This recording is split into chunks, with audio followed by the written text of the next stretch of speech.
Planet Earth, 10,000 years ago. For 2.5 million years, our prehistoric ancestors had been living in caves, passing the time by bashing stones together. Then suddenly, everything changed, and people began to build huge monuments all over the planet. But how and why? It's the biggest mystery in human history, but not for some people. Thousands of years ago, when our forefathers were primitive Stone Age people, some extraterrestrials visited our Earth. Extraterrestrial presence not only departed the wisdom to build the monuments, but possibly the technology to make it happen. It sounds bonkers. But could aliens have started civilization and built some of the most famous monuments on Earth?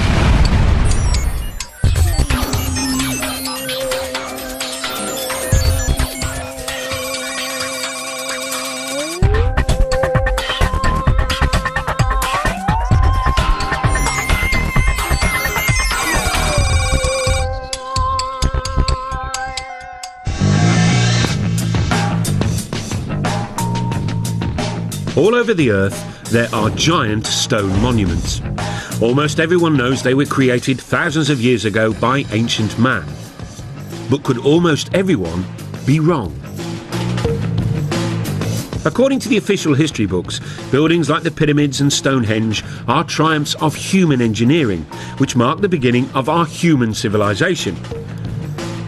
But there are a few nagging questions about them, like why they seem to appear out of the blue.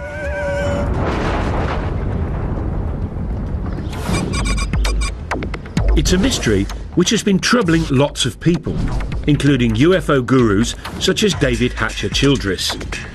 Well, one of the great enigmas of the past and of humanity is that people just like us have been around for at least 100,000 years. And then suddenly, a few thousand years ago, we just stepped out of our caves and started building all these giant monuments. One of the mysteries here is not only how did ancient man build all these giant megalithic monuments, but why? Over the years, scientists have struggled to explain it. Some suggested it was to do with agriculture. The birth of agriculture meant we could suddenly feed armies of workers. Others said it was all about the birth of religion. Early civilizations were desperate to placate gods. But now, there's another explanation.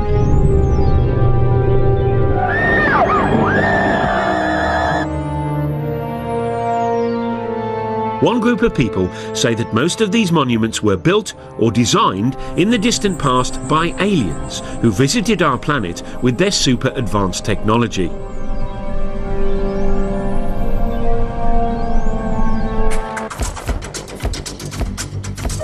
One believer is Jason Martell. He lives in California and runs a dating agency. But in his spare time, he's been grappling with the biggest archaeological mystery of our time. And he says he solved it. Man could have had the ability to physically stack those large blocks in Egypt and build that, 100,000 men. But the knowledge to do it had to come from somewhere else. There had to be some type of intervention, and that's why I look towards the ancient astronaut theory. Ancient astronauts from somewhere else came here and influenced our society. Jason and other believers say this idea would explain some baffling questions about ancient monuments. Take Stonehenge. How did Bronze Age Britons drag these 5-ton stones over 170 miles? And then there's this 1,000-ton block at Baalbek in the Lebanon. It weighs as much as 3 Boeing 747s. How did ancient man shift that? And then there's the biggest controversy of all, the Pyramids of Giza. The biggest one is made from 2.5 million blocks of stone. It was built in just 20 years and is lined up exactly with the North Pole, less than 1/10 of a degree out. According to the experts, the answer is simple. The ancient Egyptians were just terribly clever, worked very fast and very hard. And they created a whole tourist industry in only a few decades. But that doesn't convince the likes of Jason Martell. Many of the ancient sites around the world display a type of brilliance that we don't attribute to ancient man. If ancient man is living in clay huts and using stone tools, they're not going to have the advanced mathematics and geometry to lay out some of the sites that we have today. How did ancient man build things like Stonehenge? How did they get the Giza pyramids to line almost 1/10 off a degree to actual north? So what do the official Egypt experts say? Egyptologists think there's no big mystery. Archaeologists, they say, have dug up lots of evidence near the pyramids. The broad features are fairly clear. We've got the barracks where the workmen lived, we've got the tombs of the architects. Also, for some of the unfinished pyramids, we have got the ramps which were used to drag the blocks into place. So although the minutiae of the construction process isn't known, probably is unknowable, I think the big picture is perfectly clear. The problem for believers in ancient alien astronauts is that we can't ask the aliens themselves. Or can we? Lisa Royal Holt says that she knows that aliens built ancient monuments. That's because she is an intergalactic medium who's in direct spiritual contact with an alien called Sasha. Apparently, Sasha lives billions of miles away, but luckily, reception is crystal clear. Over to you, Lisa. Well, greetings to you. This is Sasha. It is a pleasure to be with you this day, and we are so excited that you have an interest in this subject matter. Our intentions for our interaction with Earth humans is absolutely, totally in peace, love, and joy. Thank you, Lisa. I mean, Sasha. That's very reassuring. But what about the pyramids? Who built them? In ancient days, my forefathers came to Earth. We were seeking another place to colonize. The monuments were built by extraterrestrials, usually for actual scientific purposes. OK, we'll be back with the aliens soon so we can hear firsthand about what experiments they got up to. But first, let's meet the godfather of the ancient alien astronaut theory, the man scientists and archaeologists love to hate. Traditional archaeology don't like mysteries. They have the answer for everything. They just declare something, and the rest of the world has to believe it.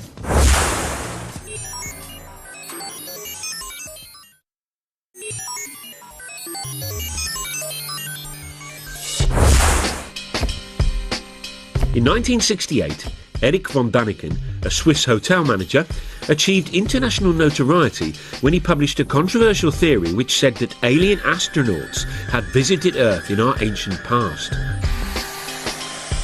Now, it wasn't the first time it had been suggested extraterrestrial beings had come to Earth in prehistoric times. This, after all, had been a staple of science fiction fantasy for years. But Erich's idea had a rather crucial difference. He said it was true. His book, Chariots of the Gods, sold more than 60 million copies worldwide. And he quickly became an international superstar. Erich seemed to give the world a brand new space-age version of human history. Thousands of years ago, when our forefathers were still Stone Age people, some extraterrestrials arrived. Von Däniken argued that those extraterrestrials helped build ancient monuments.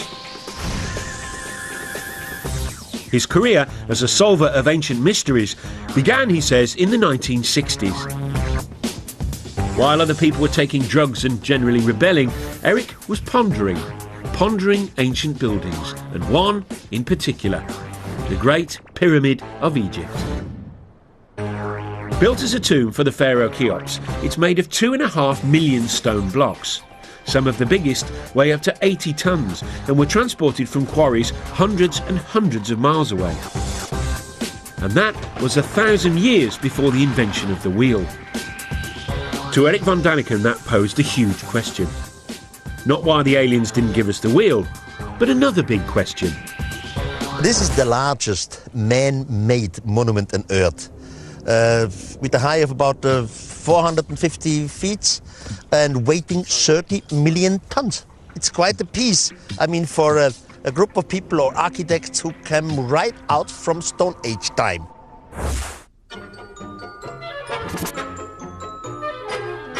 Von Daniken's theories make academic Egyptologists ever so slightly irritated.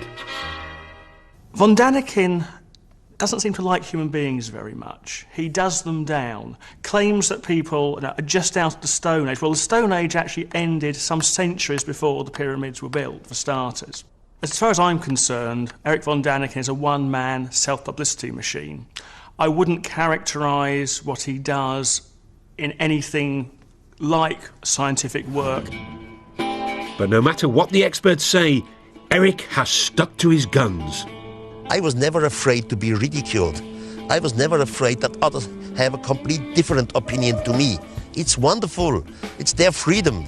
But I at least read most of the archaeological books, while the other side, they have no idea what Eric von Daniken says. He states that you couldn't cut granite except with laser beams. Well, it's been shown that using a copper saw, using just ordinary desert sand as an abrasive, within a week or so you can slice through a great chunk of granite. As far as the professionals are concerned, Egyptians didn't need big lasers and big UFOs to move stones. They relied on their big Egyptian muscles. The transport of blocks of stone isn't an issue. Egyptologists have actually done experiments with large numbers of people in a large block of stone, and you just pull it. Some of the blocks came from Aswan. Take the ceiling of the King's Chamber. This is from Aswan, but this is 1,000 kilometers away from here. It's not so easy. There's actually a carving in an Egyptian tomb showing them moving a huge statue exactly by that, simply by muscle power. So there's no mystery about how the Egyptians moved great blocks of stone. And here it is. There are no aliens in this ancient Egyptian carving of the pyramids being built, unless they're cunningly disguised as ancient Egyptians, which is probably why it doesn't appear in any of von Daniken's books. I fail to understand why people can't simply grasp the fact that these things were built by the men and women who lived at that time in that country. The logic just seems irrefutable. There are some other obvious quirks in Eric's theory about the pyramids. For one thing, he says after the aliens left, humans did build some pyramids, using alien technology left behind. How did they do that? That's another mystery. He's not quite sure. He also says the pharaoh's tombs were actually a cunning attempt to copy the alien science of cryogenics, which preserves the dead in a state of suspended animation. Von Daniken was quickly dismissed as a crank, and still is. But the archaeologists don't have it all their own way, for there's one irritating little puzzle they haven't been able to solve yet. According to the scientists, the Great Pyramid was completed in just 20 years. Given there are over 2 million blocks, that means the Egyptians had to quarry, move and set a block every minute and a half of every day, 365 days a year for the whole construction period. One has to admit that the details of pyramid construction remain obscure. 2.5 million blocks in such a short time? There really must be doubts if you have a reasonable brain. Having wowed the public with his theory about pyramids, von Daniken then set out across the world to find more evidence of more alien ancient activity. These extraterrestrials have left some proof, but the question is complicated. Left what? What could they have left? And what do you know? He saw that proof everywhere. This 5,000-year-old African cave painting, for example, he says, is of a spaceman, complete with helmet. This ancient stone, he claims, shows people using telescopes. And when he climbed into this Mayan tomb in Mexico, he found what his book would later say was a carving of what seemed like an extraterrestrial traveller in his spaceship. Hunched over the controls, the alien seems to have his breathing apparatus in place, and flames are spewing out of his rocket. According to von Daniken, it's just like the liftoff at Cape Canaveral. And then he said he had the revelation which proved his idea had to be true when he visited South America and flew over the famous Nazca lines in Peru.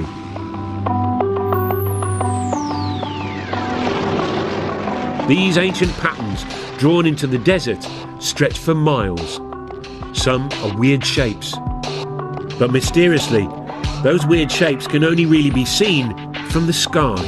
I had my first flight over Nazca, and it was very, very impressive because you can see it only from the air. Then you fly higher, then you see something who looks like airstrips. You think, this is fascinating, this is incredible, this is not normal for the natives. And then the question comes, why have they done it, and why exactly here? Archaeologists say these lines are irrigation channels or religious symbols, but von Daniken says he has a much more convincing explanation involving, yes, you guessed it, aliens. We had a mother spaceship around the Earth. From the mother spaceship, smaller vehicle came down, and they were looking for some kind of mineral and whatever. And they make their discoveries and disappeared again. The first lines, he said, were left by accident by the aliens who left marks when they landed and took off in their UFOs. The natives came and see the line of landing because sand and little stones are blown away. And now the natives start to make lines like they have seen created by some mysterious god. Eric believes that the Nazca were so impressed by the visiting aliens, they thought they were gods and set out to copy the lines themselves. He says it was an effect similar to that modern Westerners had on Stone Age tribes in the 20th century. New Guinea tribespeople thought the first Westerners they saw were gods who had come down from the heavens in silver birds. They worshipped them long after they'd gone and even built model planes and airfields hoping to lure the silver birds back. But it didn't work for the poor old Peruvians, though. The aliens never returned. And instead, they got the Spanish. Eric is now convinced that all over the world, ancient man had mistaken aliens for gods. This realisation has had a dramatic effect on him. He was a devout Catholic, but isn't anymore. How did it change my life? First of all, it changed my religion. Now I'm praying to some thing which I cannot understand, which I know it exists.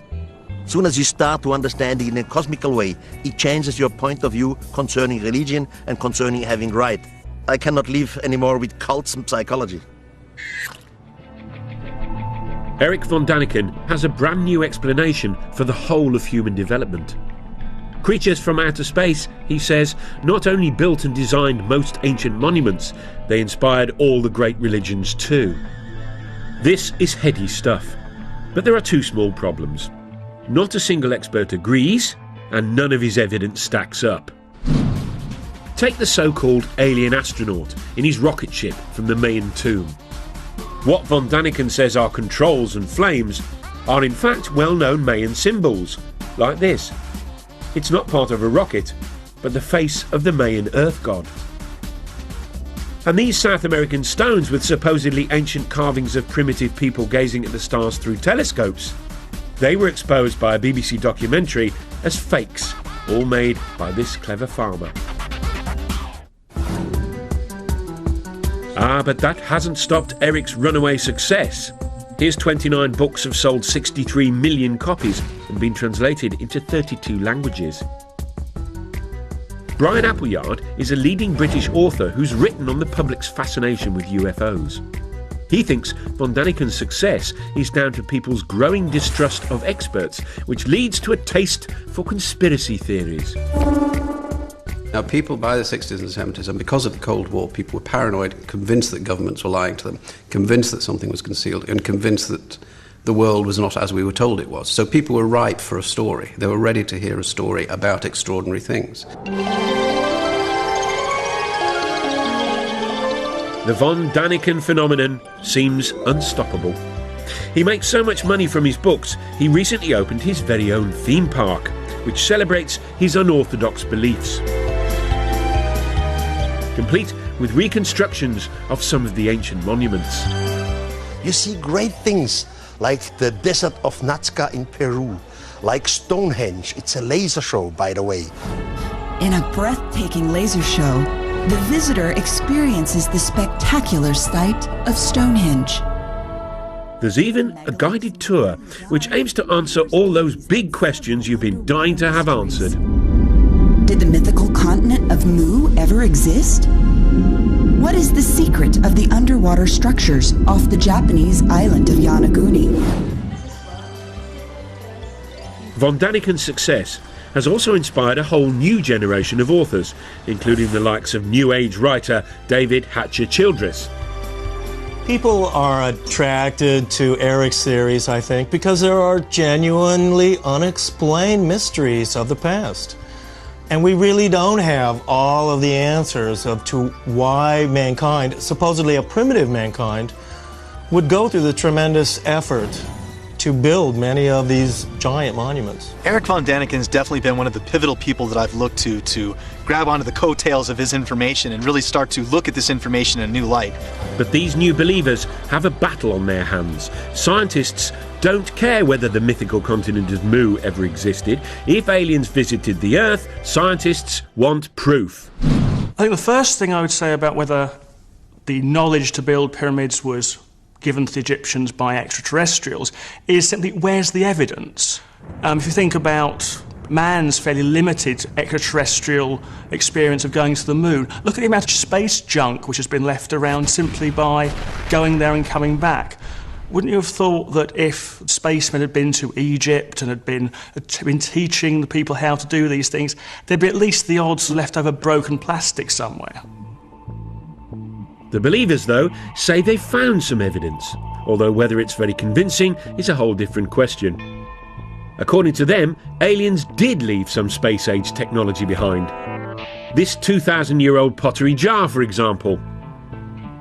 It was discovered in Baghdad in 1938. Inside it were copper and iron rods, similar to a modern battery. Back in California, Jason Martell has built his very own replica. What we're looking at basically is just a simple clay pot formed with the clay found naturally in that region, and then using a simple copper lining and a iron metal rod down the center. This was in back in their days used either a rubber or an asphalt stopper.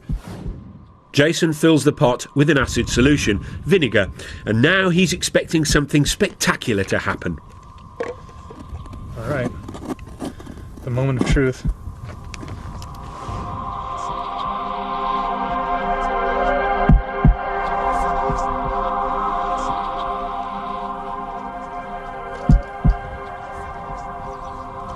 Getting some little numbers here. See that spike? It's going off the chart here now. Look, there we go. See that? Generating 4 volts right there.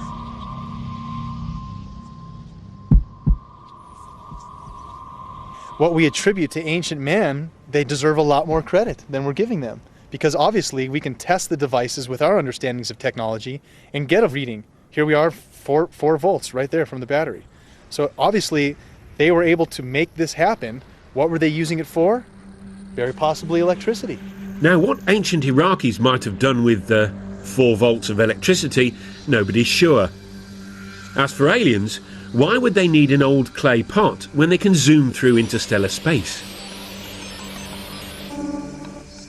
If making a little pot, filling it with vinegar and sticking a bit of copper in it, and then seeing that there's some bubbles appear, is space-age technology, fine. Back at Eric's theme park, the Baghdad battery is given pride of place, alongside an object based on an Egyptian drawing which he claims was an electric light bulb. The Egyptologists, though, say it's a well-known symbol and is actually just a snake inside a flower. The spoil sports. But Eric is convinced the ancient Egyptians used electricity to light up the dark passages in their pyramids. Someone must have nicked all the wires. Now, you may have been thinking that aliens could have brought us something more useful than the odd light bulb. Well, the same thought occurred to this man. He believes they brought the technology to tap into a cosmic energy source, which they then linked to all the ancient monuments on the Earth. funny. He doesn't look crackers.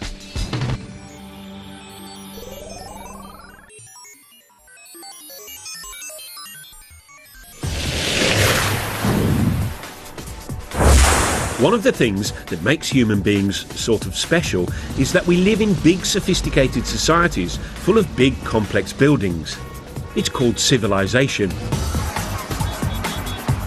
Which is why so many people positively hate the idea that the whole thing might have been kick-started by aliens. At the heart of the theory is the suggestion that extraterrestrials built the very first big buildings of all back in the ancient past. Which is all very well and good, but the believers have had a hard time explaining why the aliens did all this. Were they just trying to show off? Not according to this man. Here he is, hiding in Stonehenge.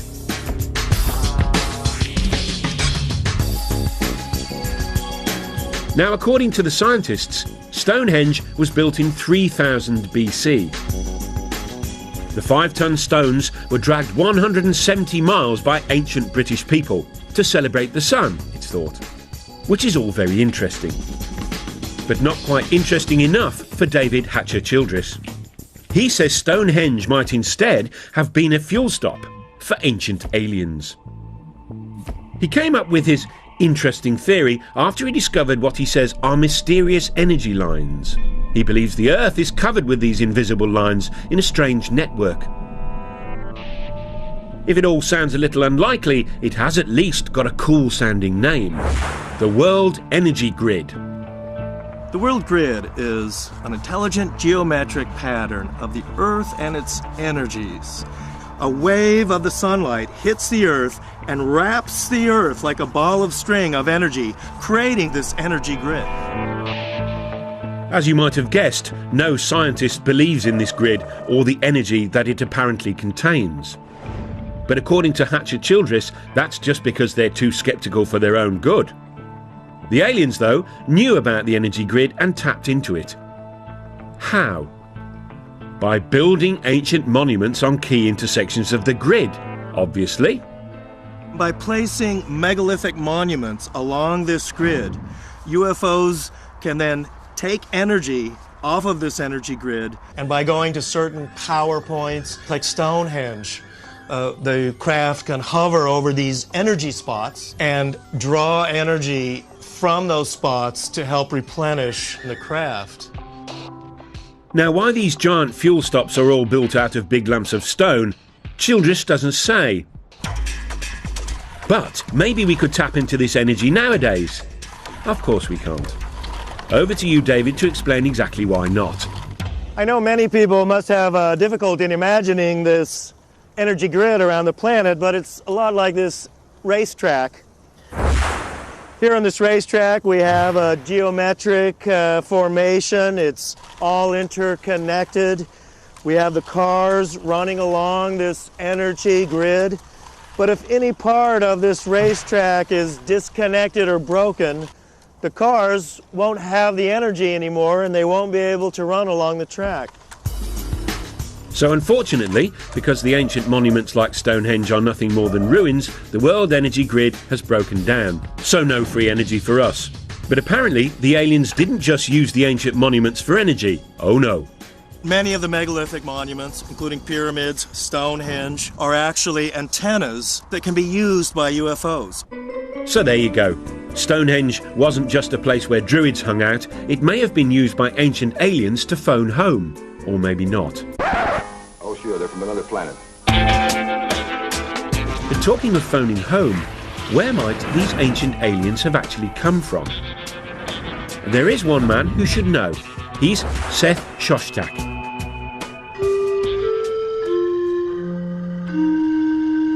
He heads up SETI, the Search for Extraterrestrial Intelligence.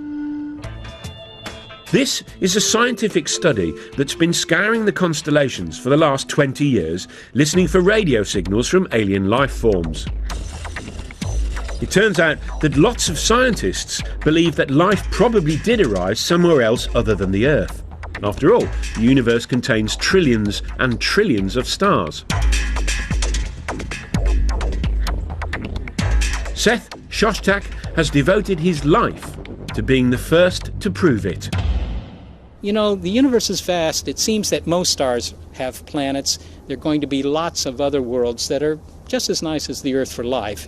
The question is, has life arisen on those worlds? Planet X. Jason Martell is convinced aliens are from there.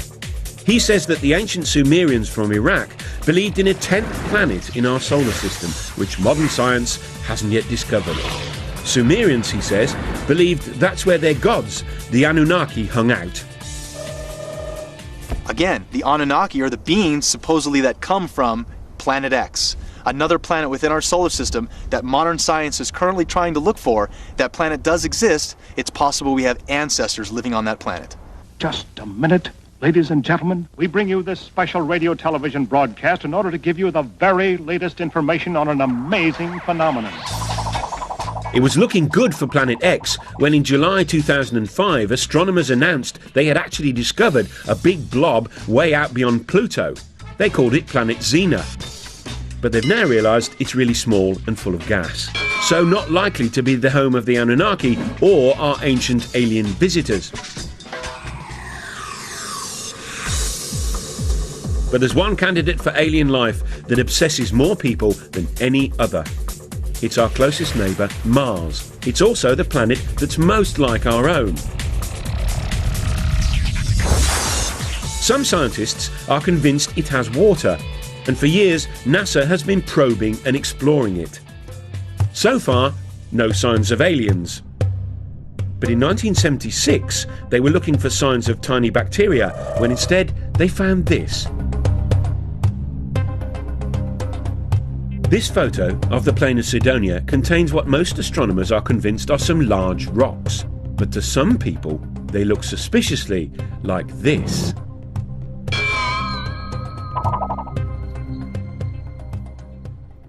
Here's one guy who thinks that's exactly what they are.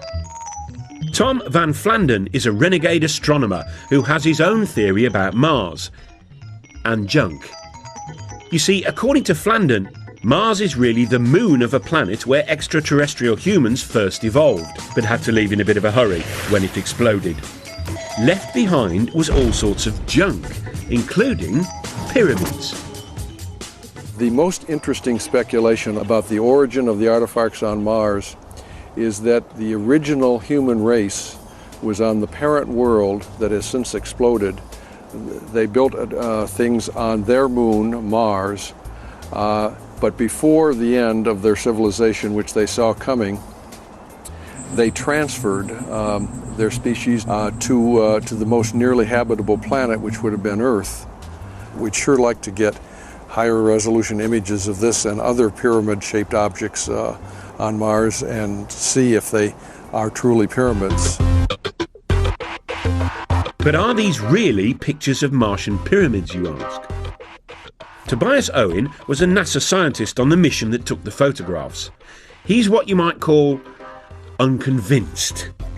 My job there was to examine pictures as they were coming in of the surface of Mars in regions that we thought would be safe for the spacecraft to land.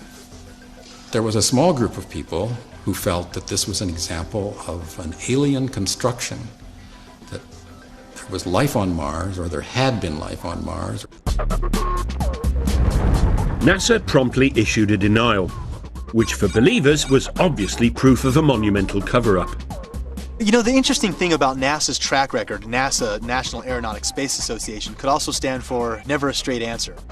In its inception in 1959 or so, NASA consulted a big think tank called the Brookings Institute, which advised NASA, if you ever find extraterrestrials, these things need to be handled cautiously. For one, society in general and religious institutions aren't quite ready to accept an extraterrestrial presence.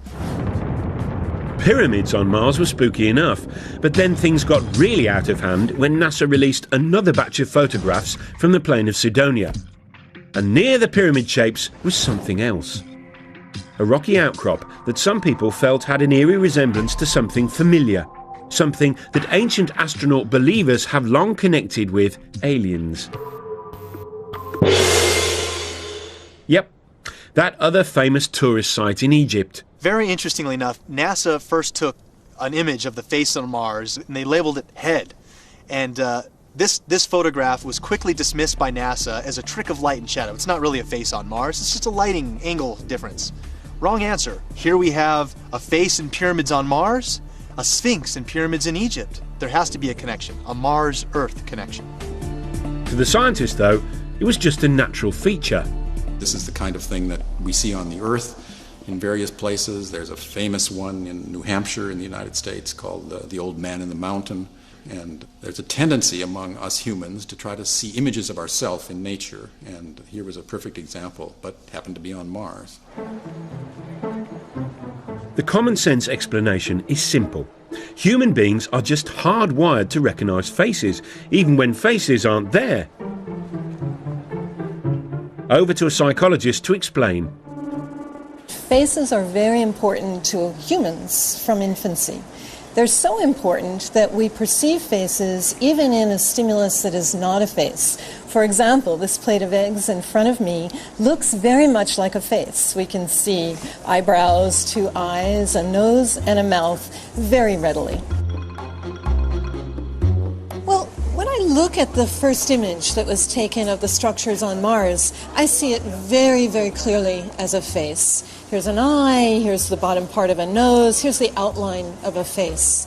This is a low-resolution image, and I'm quite convinced by that interpretation. However, when I look at the more recent image, which is a much more high-resolution image, I'm very hard-pressed to see that as a face. Now, could I see it as a face? I could. I could go and look for the same features that I saw in the first image and try to pick them out here.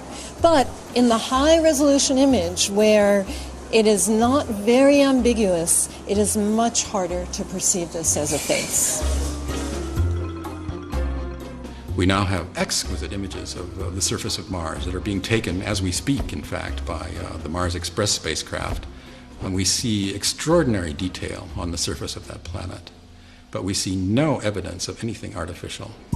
So Mars may not have a sphinx, and it probably doesn't have any pyramids. And so far, it hasn't got any signs of life at all. So where do the ancient aliens come from? It's time to consult someone who should really know. An alien herself. Lisa Royal Holt, a cosmic medium, claims she can communicate with aliens. Apparently, she hooks up to the extraterrestrials by putting herself into a self-hypnotic trance. She says she's been doing it for years. It wasn't until I was in college when I was studying hypnosis, and I learned to put myself in an altered state. And when I did that, I started to realize that I was very intuitive and that sometimes I would receive messages. I'm able to actually hear or sense the communications and then verbally communicate them. Right now, her favourite phone buddy is a female alien called Sasha, who takes over Lisa's brain and communicates through Lisa's voice. We are about to do a channeling session. I will go into a meditative state. You are going to hear from Sasha, who says she's from the Pleiades. You mean the Pleiades, a cluster of stars in the constellation of Taurus, otherwise known as the Bull. Tell us, Sasha, if it's not too personal a question, what do girls from the Pleiades look like? In my world, I actually do have what you would know to be a physical body, though it exists in a slightly different dimension. I could walk down your street and pass as a human, but you would probably look at me and feel there was something strange about me. Sasha says her people were intergalactic empire builders who roamed the universe thousands of years ago, taking over other planets and building vast monuments as they did. Ironically, one of their first colonies was apparently on Mars. We used some of the bases there as colonies. What has been found now on Mars represents the tip of the iceberg of what is still on Mars. But Mars was merely a stopover for Sasha's people. She says they soon turned their attention to us. My forefathers thus have been very interested in Earth for a very, very long time. It's time to find out the answer to the biggest question of all about the ancient astronauts. Why did they come here? According to Sasha, they may have been up to more than building monuments and starting civilization. Could they have created the human race?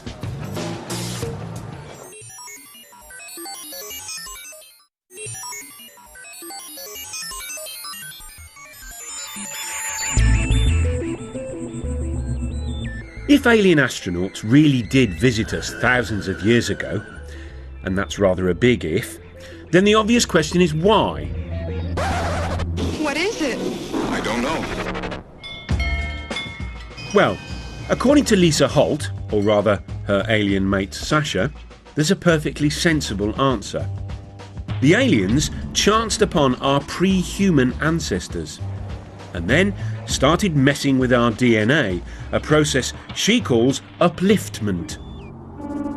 My sources have said that the extraterrestrial genetic projects on Earth have been going on for thousands of years.